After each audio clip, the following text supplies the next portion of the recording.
Next up, we have poet Chris Zaremba with a reading of her original work.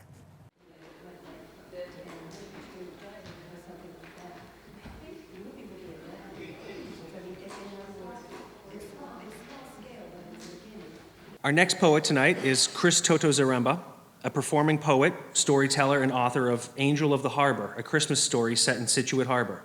She hosted the Duxbury Poetry Circle and currently hosts the Scituate Poetry Circle. Chris loves to read her poetry wherever people will listen and can be heard later this month at the Poetry Marathon at the Cape Cod Cultural Center. Chris, we are ready to listen.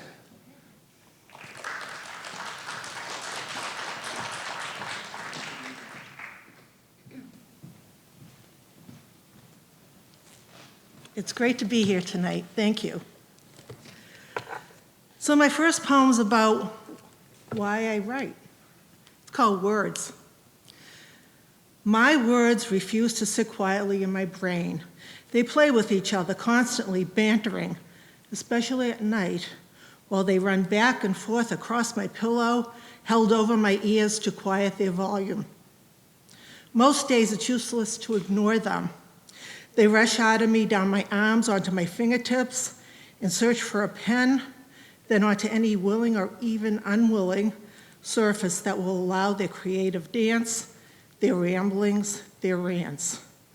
A white computer screen, paper hiding in my desk, a leftover napkin, a dusty dashboard, all merely a plaything for my words. My words, they can get me to pull over on the side of the road, to let them jump out, jump up and down, mocking the oncoming traffic, just so they can have their say. My words, there's no holding them back.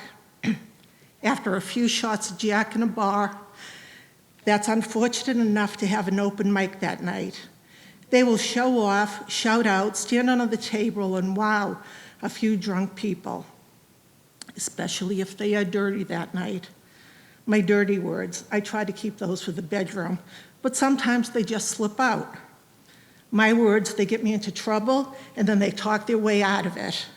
They'll make you smile, they'll make you reflect, they'll give you comfort, they'll teach you a thing or two. They're powerful creatures. Just looking out at this audience, I can see they got you, and you're hanging on every one of my words. This one is about especially guys who like to do things with their hands. It's called Cleaning My Pipes.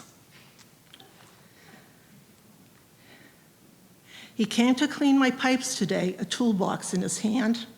I opened my front door to him, a very good-looking man. He followed me to my bedroom. The pipes were beyond that door. He hung his hat upon the hook. He laid his tools upon my floor. I asked if I could watch him work, or if he prefer I look away. He smiled, a bad boy smile, and told me I could stay. He began to unscrew the first pipe, his hands so big and strong. A bead of sweat rolled down my face. He asked if something was wrong. Leaning over above the tub, down upon his knees, he asked me to hold his wrench so he could get a tighter squeeze. His arm, it rubbed against my thigh as I held the wrench so tight.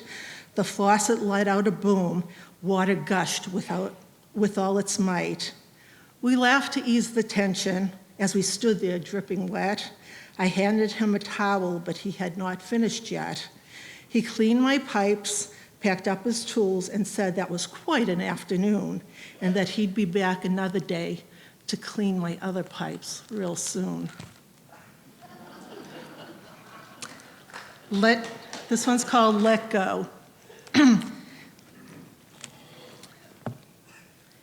He set the pace. She walked the path beside him. It was grass-covered, sometimes rocky. In order to get by the obstacles, they held hands. Those hands held their world. She set the boundaries, he pushed the limits. It was the push and pull of a marriage, the highs and lows and highs again. In order to get by the obstacles, they held each other. Sometimes they held on to hope, sometimes for dear life. He went ahead, she fell behind, It was an unexpected part of their journey. It was a hard lesson to learn. In order to get by, sometimes you have to let go. And in talking about him, he was a musician. This one's called Strings. He always pulled at my heartstrings. He kept one wrapped around his little finger as he fingered the strings on his guitar. He stretched that string to its breaking point when he walked out the door. No strings could bind him, no strings attached, no one to string along. Along the way, one way, way outside, figuring it out. Living on a string, strumming a tune on the sidewalk as people walked by, barely noticing he was playing real good for free. Free, strapped to a guitar, strung out by a tune, strung out by the devils in his head, heading down the wrong path on a country road in life that twists and turns, but never really brings you back to that long and winding road that leads you home. Homeless, left with one string homeless, left with one string left to strum, the one he kept wrapped around his finger, the one that once held my heart. And this last one, I wrote last night in the darkness. I have notebooks everywhere because it just falls out of me sometimes. So it was dark, and I didn't want to turn the light on to bother my partner. So I scribbled it in the notebook next to my bed, and I didn't know if I was even going to be able to read it when I woke up, but I did. It's called Covers.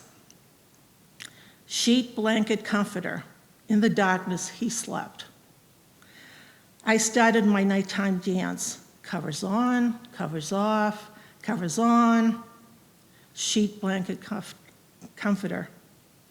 My hands stretched out for the button of the floor fan on my side of the bed. Air. Oh.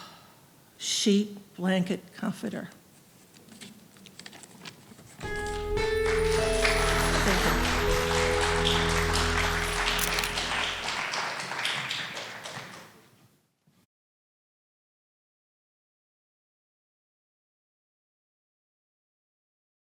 Thank you for watching. We are grateful for your attention. If you like what you saw, please like and subscribe to the local scene here and share everywhere. Thank you, friends.